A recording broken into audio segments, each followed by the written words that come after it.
Welcome back to KMOT First News at 6. I'm John Jacklin.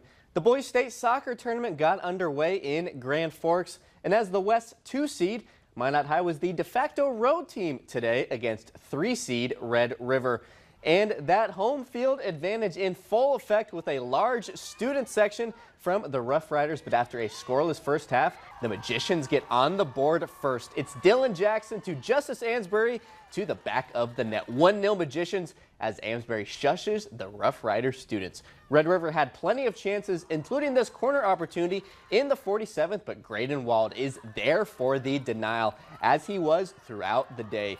He had answers for it, and as their last trick, the Magicians steal it with 2 minutes left to tack on another. This time, it's Amesbury to Jackson for the bullseye. Minot wins 2-0, setting up a matchup with West Fargo in the semis on Friday. So here's how the current bracket looks with one of tomorrow's semifinals already set. The undefeated Blue Jays of Jamestown have had their work cut out for them today against West Fargo Cheyenne. The Mustangs led 3-1, but Jamestown has crawled back and tied it at 3-3. That game is nearing the end of regulation. We'll probably see overtime in that. Davies versus Legacy is the nightcap.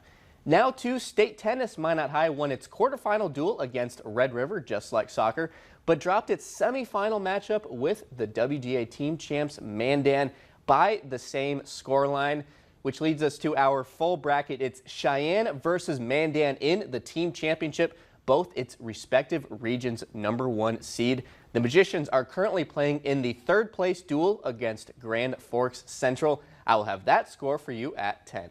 That's all we have in sports. We'll be right back.